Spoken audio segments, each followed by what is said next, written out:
Hello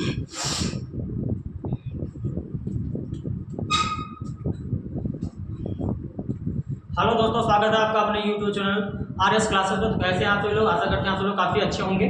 तो दोस्तों, आज हम फिर से अपने उसी जो है क्लास को लेकर के फिर से उसी बात को हम जो है आगे बढ़ाएंगे। अपने उसी टॉपिक को लेकर चलेंगे जो कि आपका चल रहा था सिंथेसिस की। ठीक है, ये सिंथेसिस क्लास नंबर आपकी 7 है, जिसमें हमने जो है आपकी पिछली क्लास नंबर 6 में आपको जो है कंपाउंड सेंटेंस को कंबाइन करना बताया था। और आज जो है हम कंपाउंड सेंटेंस में हम किस तरह से रिलेटिव प्रोनाउंस और रिलेटिव एडवर्ब्स का यूज़ करते हैं, आज हम उस पर जो है चर्चा करने वाले हैं। तो दोस्तों, आज की जो वीडियो है बहुत ही खास, बहुत ही बेहतरीन होने वाली है। शुरू से लेकर लास्ट तक हमारे साथ बने रहिए यदि आप इस जो है क्लास को अच्छे से समझना चाहते हैं, इस टॉपिक को अच्छे से समझना चाहते हैं, क्योंकि इतना जो है कॉन्सेप्चुअली जो है आपने तो है देखा भी नहीं होगा, पढ़ने की तो बात ही अलग। आज की क्लास में बहुत ही बेहतरीन तरीके से हम करेंगे और इसके एक एक कॉन्सेप्ट को हम देखेंगे। और सबसे बड़ा लॉजिक यहाँ पे आपको दिख रहा होगा, कंपाउंड वर्सेस कॉम्प्लेक्स।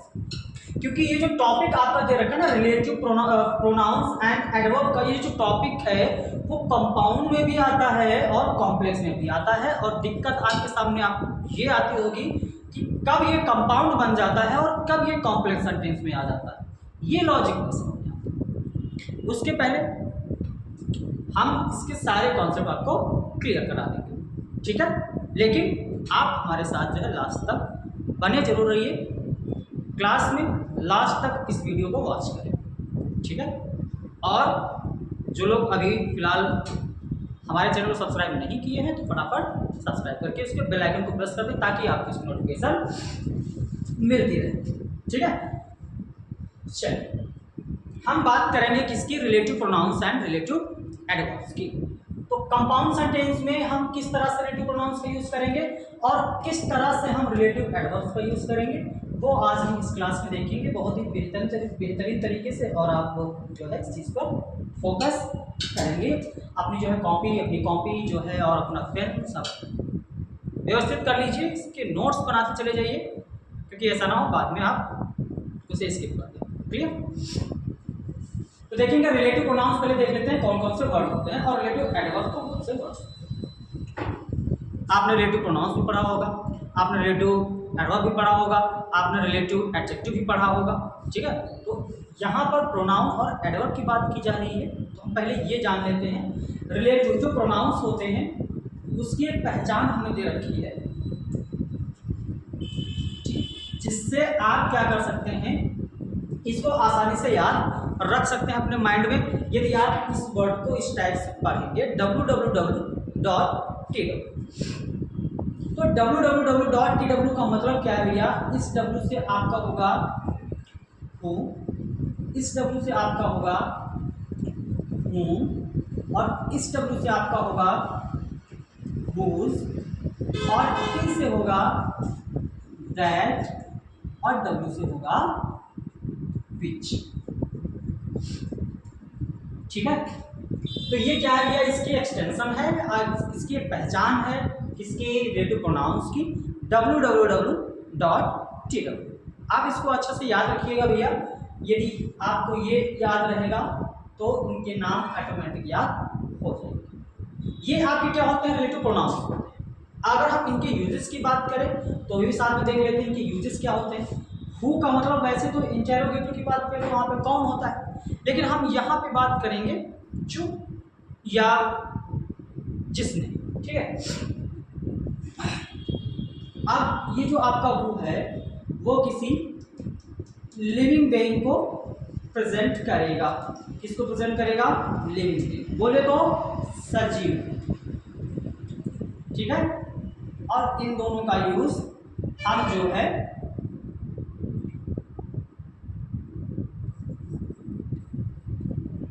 लड़कों के लिए और लड़कों, मतलब कि जो आपके पर्सन्स होंगे, जो भी आपके व्यक्ति होते हैं, उनके लिए हम क्या यूज करते हैं, हु का यूज करते हैं। अब होम क्या है, होम का मतलब होता है किसको, लेकिन आप जब रिलेटिव प्रोनाउंस पढ़ोगे तो इसका अर्थ होगा जिसको, ठीक है, ये भी आपका क्या है, लिविंग बीइंग की ओर इशारा करेगा, सजीव की ओर। और जो हुज है उसका मतलब होता है किसका, इसका मतलब हो गया जिसका या जिसकी, ठीक है। ये किसका काम करेगा, ये आपकी क्या होता है कि ये किसी नाउन की पोजीशन को बताता है, क्लियर, ये उनकी स्थिति को बताता है। अगर हम बात करें दैट की तो ये क्या होता है भैया, नॉन लिविंग बीइंग, विच भी आपका नॉन लिविंग बीइंग ले लगता है, अर्थात निजी।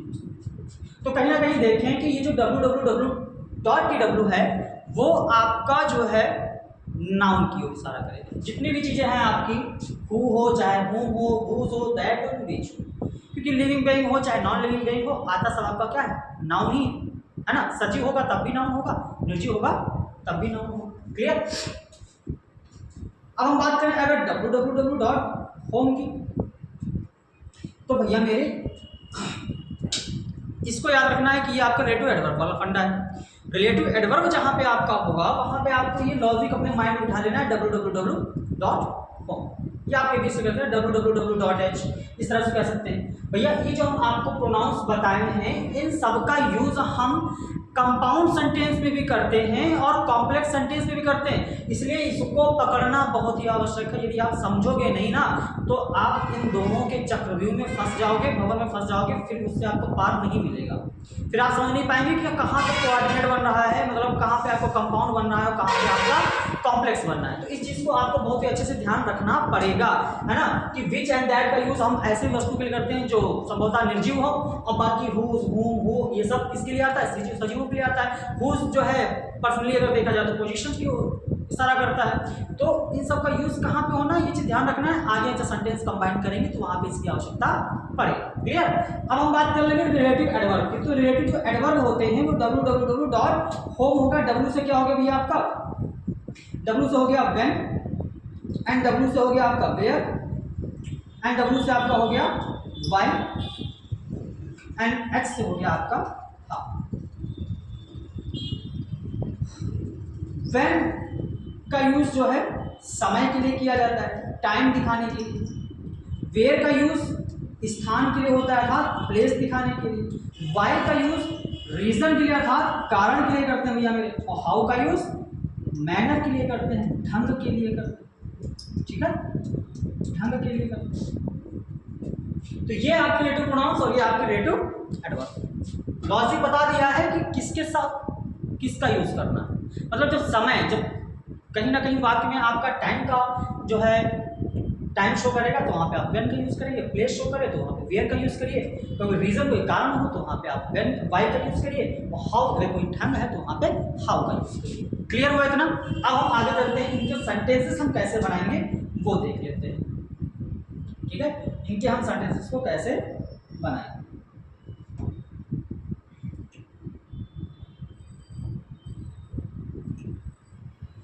एग्जाम्पल है I made my friend he give me 10 rupees. अगर हम बात करें कंपाउंड सेंटेंस के रिलेटिव प्रोनाउंस रिलेटिव एडवर्ब्स की, तो एक चीज भैया याद रखना कि जो रिलेटिव प्रोनाउंस और रिलेटिव एडवर्ब का आप यूज करेंगे किसमें, कंपाउंड में। तो इस चीज का याद रखना कि कंपाउंड आपका जो सेंटेंस होता है वो कोऑर्डिनेट कंजंक्शन से बनता है, ठीक है। और यदि आप रिलेटिव प्रोनाउन और रिलेटिव एडवर्ब का यूज करके यदि आप कंपाउंड सेंटेंस आप बना रहे हैं तो सिंपल सेंटेंस को कंबाइन कर रहे हैं कॉम्प्लेक्स कंपाउंड सेंटेंस में, तो इस चीज का याद रखना कि भैया कंपाउंड सेंटेंस में ये जो वर्ड्स है ना रिलेटिव प्रोनाउंस और रिलेटिव एडवर्ब जहां लगते हैं वहां पर निरंतरता को प्रकट करते हैं, अर्थात ऐसा दिखाई देगा कि कार्य निरंतर हो रहा है, अर्थात एक के बाद दूसरा। कहीं ना कहीं इसमें वृद्धि भी हो सकती है, कहीं ना कहीं कार्य के बाद कार्य दिखाया जाएगा, शो ऑन किया जाएगा यहाँ पे, तो निरंतरता बताता है। और कंपाउंड में जब हम रिलेटिव प्रोनाउंस रिलेटिव एडवर्ब का यूज करते हैं तो उससे पहले कॉमा का यूज करते हैं, याद रखना भैया, कॉमा का यूज करते हैं किसके पहले, रिलेटिव प्रोनाउंस और रिलेटिव एडवर्ब्स के जस्ट पहले कॉमा लगेगा, ठीक। और ये रिलेटिव प्रोनाउंस, रिलेटिव एडवर्ब्स जो होते हैं वो उन वर्डों के बाद लगेंगे, उन शब्दों के बाद लगेंगे जिसके लिए इनका यूज होता है, जिसके लिए रिलेटिव प्रोनाउंस और रिलेटिव एडवर्ब्स का यूज होता है, ठीक उसके जस्ट बाद ही इन चीजों का यूज करना है। तो अब हम देखते हैं अपना सेंटेंस के माध्यम से कि इन सेंटेंसेस को जो कंपाउंड में चेंज करना है कैसे करना है, ठीक है। आई मीट माई फ्रेंड, मैं अपने मित्र से मिला, मैं अपने मित्र से मिला। ही गेव मी 10 रुपीज, उसने मुझे 10 रुपए दिए। अब देखो मिला, पहले मिले फिर हमको पैसे मिले, तो कहीं ना कहीं सेंटेंस में कंटिन्यूटी दिख रही है, निरंतरता दिख रही है। तो आपको क्या करना है कि रिलेटिव प्रोनाउंस और रिलेटिव एडवर्ब्स का यूज करना है। सिंपल सी बात है, यहाँ पे हम रिलेटिव प्रोनाउन यूज करने वाले हैं। देखो I meet my friend, my friend जो आपका वर्ड है वो किसी व्यक्ति को इशारा करेगा, करेगा कि नहीं करेगा भैया, किसी व्यक्ति को इशारा करेगा। और हमने कहा था जब व्यक्ति का बोध होगा, जब व्यक्ति का बोध होगा तो आप किसका यूज करेंगे, हु का यूज करेंगे। तो हम क्या करेंगे भैया, सिंपली यहाँ पे आई मीट माई फ्रेंड। अब इसको लगाना कहाँ है, वो कहाँ लगाओगे, जिसके लिए उसका यूज हो रहा है, अर्थात माई फ्रेंड के लिए उसका यूज हो रहा है तो कॉमा दीजिए, उसके बाद तो I meet my friend who अब गेव मी 10 रुपीज, ठीक है। तो मैं अपने मित्र से मिला जिसने मुझे 10 रुपए दिए, जिसने मुझे 10 रुपए दिए। अगर आप चाहें तो यहाँ पे हु की जगह पे यदि आप लगाना चाहते हैं तो एंड, और जो सब्जेक्ट है ही, माई फ्रेंड के लिए ही लगाओगे ना, हाँ इसका यूज भी कर सकते हैं। आई मीट माई फ्रेंड, क्योंकि देखो सेंटेंस में क्या है, कंटिन्यूटी दिख रही है, निरंतरता दिख रही है, तो आप क्या करोगे यहाँ पे एंड ही का यूज कर सकते हैं कि I meet my friend and he give me 10 rupees, मैं अपने मित्र से मिला और उसने मुझे 10 रुपए दिए। तो एंड उसने यानी कि और उसने मुझे 10 रुपए दिए, सिंपली आप यहाँ पे एंड का यूज कर सकते हैं। चलिए दूसरा सेंटेंस देखते हैं।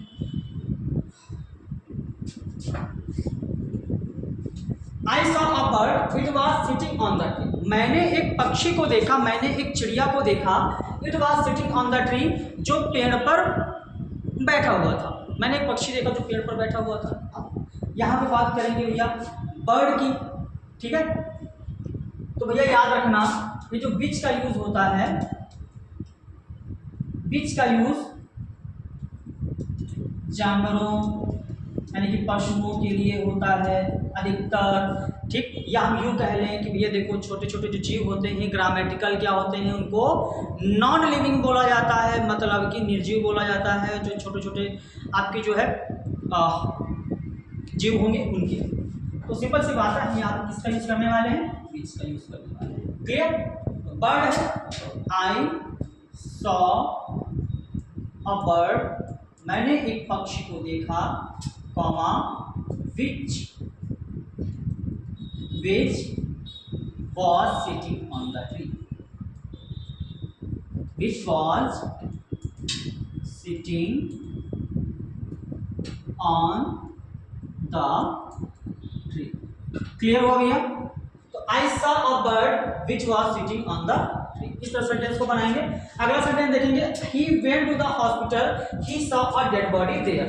वो अस्पताल गया, उसने वहां एक डेड बॉडी देखी, अर्थात उसने वहां एक शव देखा। तो भैया मेरे देखो हॉस्पिटल दे रखा है, हॉस्पिटल मतलब एक प्लेस है, एक स्थान है, एक स्थान है कि नहीं। और अभी हम पहले क्लियर कर चुके हैं कि जहां पर प्लेस का बोध होगा, स्थान दिखाएगा, वहां पे आपको किसका यूज करना है, वेयर का यूज करना है, ठीक है। तो आप उसका यूज करेंगे ठीक उसी से पहले जिसके लिए वो आएगा। तो ही वेंट टू। अब ध्यान रखना कि ये जो हॉस्पिटल है ना, हॉस्पिटल वर्ड ये जो है ना, ये एक क्या दिखाएगा, प्लेस दिखाएगा, ये एक स्थान है। और इसके लिए हम किसका यूज करने वाले हैं, वेयर का यूज करने वाले हैं। तो जो वेयर लगाएंगे तो इसी के जस्ट पास लगाएंगे कॉमा दे करके, और हम क्या लिखेंगे भैया, वेयर। तो I went to the hospital, comma where he saw a dead body. He went to the hospital where he saw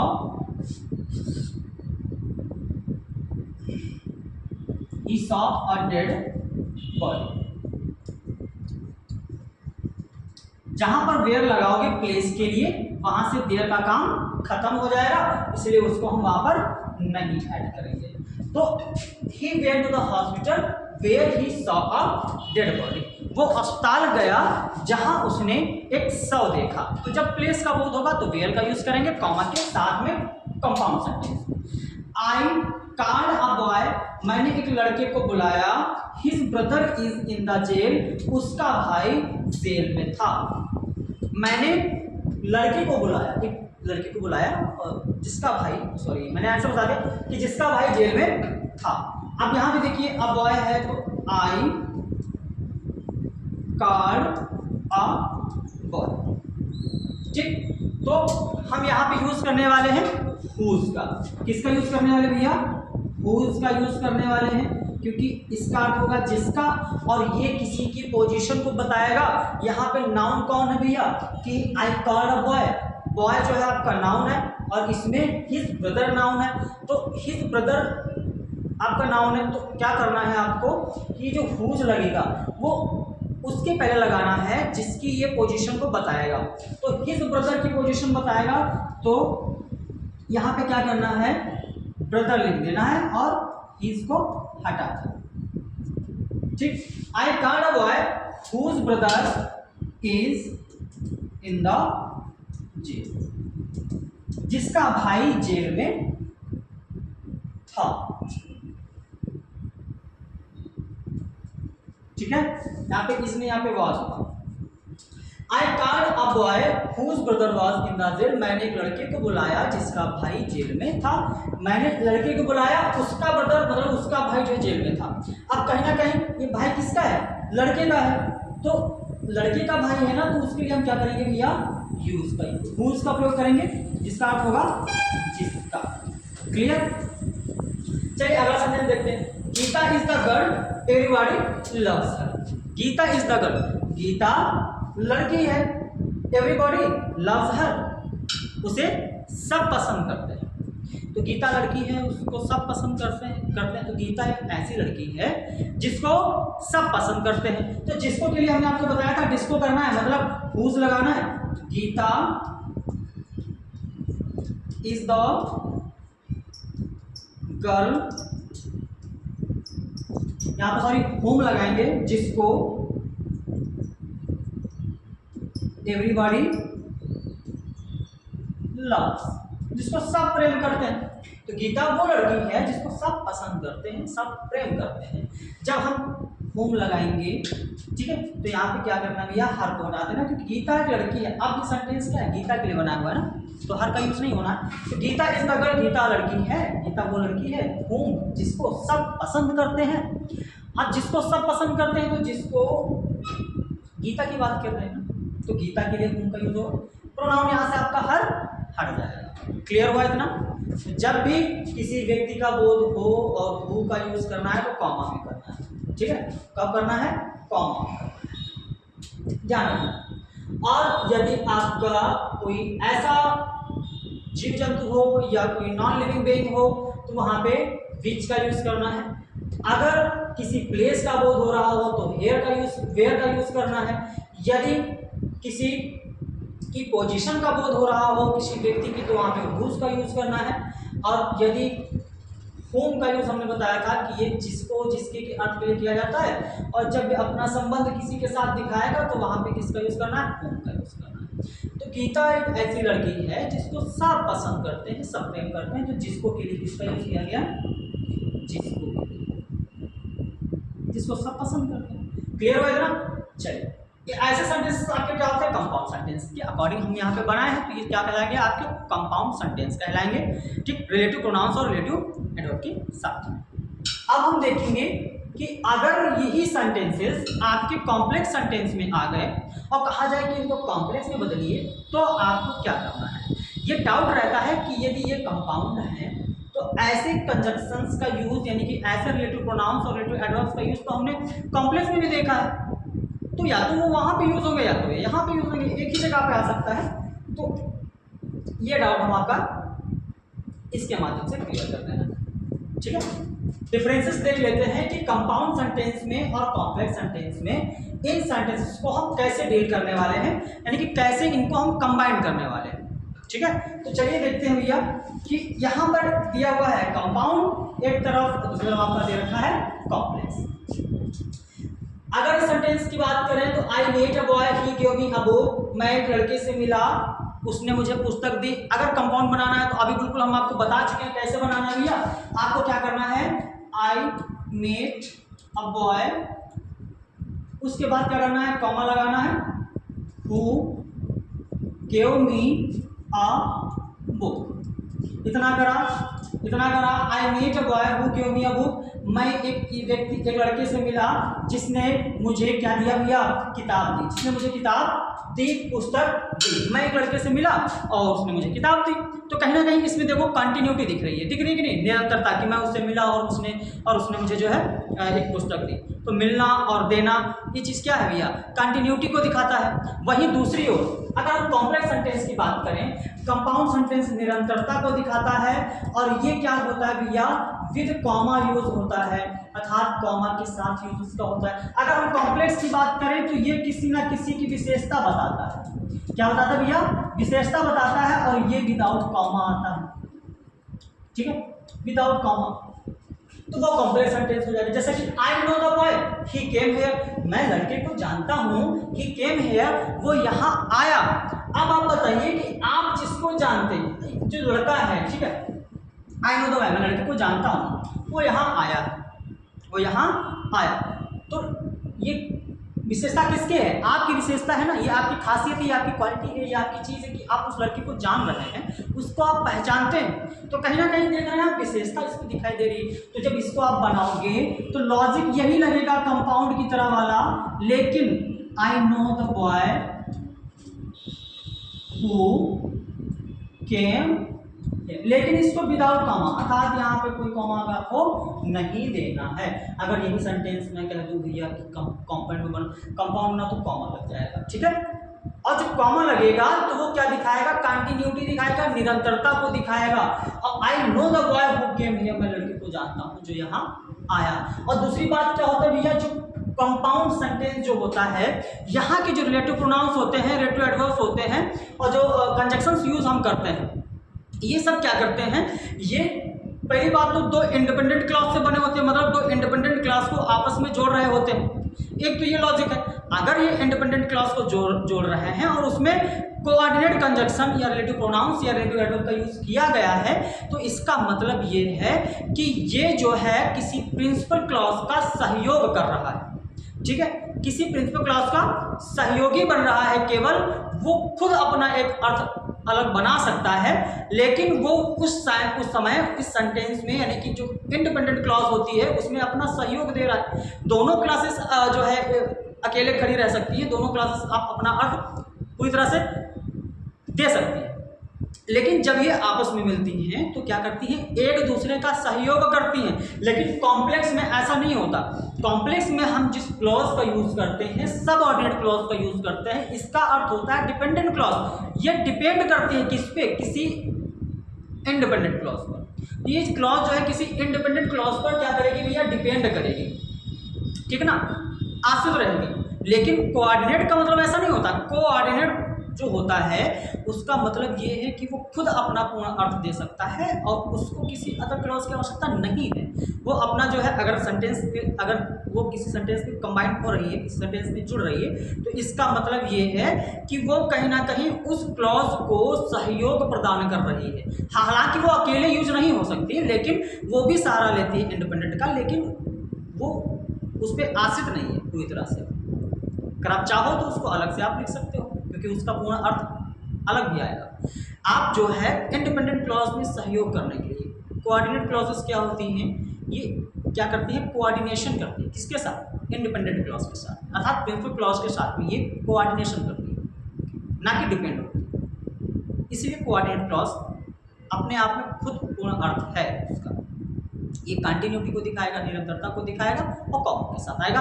इतना आप लोग जान लीजिएगा, ठीक है। अगर हम बात करें अगले सेंटेंस की, तो I release the bird it flu away, मैंने पक्षी को मुक्त कर दिया, वो उड़ गया। आई रिलीज द बर्ड, मैंने क्या करा भैया, रिलीज कर दिया, छोड़ दिया। I release the bird. अब बर्ड की बात है, इसके पहले हम लॉजिक बता ही चुके हैं। यहाँ पे आपको क्या करना है भैया, विच का यूज करना है, विच फ्लू आगे, राइट। अगर इस सेंटेंस की बात करें, आई had a ring it was made of gold, ये तो हमने कंपाउंड से बदल दिया भैया। अब इसको बनाना है क्या, कॉम्प्लेक्स में। तो आई had a ring it was made of gold, मेरे पास अंगूठी थी, वो सोने की बनी हुई थी। अब देखो कहीं ना कहीं अगले सेंटेंस में इसकी विशेषता होगी, आई had a ring it was made of gold. तो ये गोल्ड किसकी विशेषता है, कहीं ना कहीं विशेषता बता रहा है ना किसी वस्तु की, किसी न किसी नाउन की। तो कॉम्प्लेक्स का काम ही है, यदि आप कॉम्प्लेक्स सेंटेंस में रिलेटिव प्रोनाउन से रिलेटिव एडवर्ब का यूज कर रहे हैं, तो उसका मतलब ये है कि वो किसी की विशेषता बताएगा, ठीक है, किसी की विशेषता बताएगा, अगली क्लास में डिपेंड रहेगा। इसका खुद का कोई अस्तित्व नहीं होता, ये अकेले वर्क नहीं कर सकता, it can not stand alone, ठीक है। तो हम जब इसकी बात करेंगे तो अब इसको कंबाइन करने के लिए हमको क्या करना पड़ेगा, ठीक वैसे ही कंजक्शन का यानी कि रिलेटिव प्रोनाउंस को यूज करना होगा, जैसे हमने कंपाउंड में यूज किया था। कंपाउंड में विच लगाया, यहाँ भी विच लगाएंगे, लेकिन वहां पे विच लगाने का मतलब है कि वो क्या कर रहा है, वो कर रहा है कोऑर्डिनेशन किसके साथ, एक इंडिपेंडेंट क्लॉज के साथ, वो कर रहा है क्या, कोऑर्डिनेशन कर रहा है। अब अगर यहाँ पे विच लगाएंगे तो इसका अर्थ यह है कि ये विच वाली क्लॉज जो है वो किसी दूसरी क्लॉज पर, किसी इंडिपेंडेंट क्लॉज पर क्या हो रही है, डिपेंड कर रही है। चलिए इसका आंसर देखिए, I had a ring which was made of gold। अगर आप चाहते हो तो यहाँ पे दैट भी लगा सकते हो, इज नो मैटर, ठीक है। I had a ring that was made of gold, या I had a ring which was made of gold, मेरे पास अंगूठी थी जो सोने की बनी हुई थी। अब कहीं ना कहीं क्या है इसमें विशेषता है। चलिए अगला सेंटेंस देखेंगे, I went to Lucknow I met my friend there, मैं लखनऊ गया, वहां मैं अपने मित्र से मिला। इसको अगर कंपाउंड में बदलने की बात करी जाए तो अभी हम इसका लॉजिक आपको बता चुके हैं। जहां पर प्लेस का बोध हो रहा हो, स्थान का बोध हो रहा हो, ये लखनऊ एक प्लेस ही तो है भैया। अगर प्लेस का बोध हो रहा है तो वेयर जो है वेयर लगेगा, लेकिन एडवर्ब का काम करता है और इसको हम ठीक प्लेस के साथ में रखते हैं।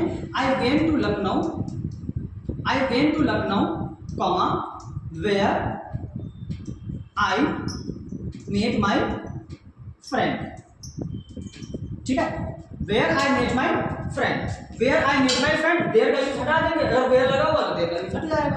तो मैं लखनऊ गया जहां मैं अपने मित्र से मिला, मैं लखनऊ गया और अपने मित्र से मिला, है कि नहीं, मैं लखनऊ गया और अपने मित्र से मिला। तो देखो ना कहीं कंटिन्यूटी दिख रही है, निरंतरता दिख रही है, एक काम के बाद दूसरा काम हो रहा है। और अगर यहाँ पे बात करें, this is the place he was born here, this is the place, तो आप क्या करेंगे, this is the place, this is the place where he was born, ठीक है। तो this is the place where he was born, ये वो स्थान है जहां पर उसका जन्म हुआ। अब यहां भी देखिए कि वेयर जो है वो किसकी ओर इंडिकेट कर रहा है, किसी प्लेस की ओर इंडिकेट कर रहा है, और ये प्लेस किसकी विशेषता है, उसकी विशेषता है कि वो यहाँ पे पैदा हुआ, किसी व्यक्ति की विशेषता है ना, ये प्लेस है, मान लो लखनऊ है, दिल्ली है, कानपुर है, आगरा है, तो ये उसकी खासियत है, उसकी विशेषता हुई ना कि वो वहां पे पैदा हुआ, कहीं ना कहीं ये विशेषता ही तो बता रहा है, तो कॉम्प्लेक्स सेंटेंस हो जाएगा। और दूसरी चीज है कि ये जो क्लॉज है वो आने जो इसके पहले आएगी इंडिपेंडेंट क्लॉज, कॉम्प्लेक्स में क्लॉज कर सकते हैं, मेन क्लॉज कर सकते हैं, ये उस पर डिपेंड कर रहा है कुल मिलाकर के, ये अकेले वर्क नहीं कर सकता, अकेले अपना सेंस नहीं दे सकता जब तक ये इंडिपेंडेंट क्लॉज से जुड़ेगा नहीं। क्लियर। अगला सेंटेंस लास्ट सेंटेंस देख लेते हैं, I know the teacher he wrote this letter, मैं अध्यापक को जानता हूँ, ही रोट दिस लेटर, उन्होंने इस पत्र को लिखा। तो मैं अध्यापक को जानता हूं, आई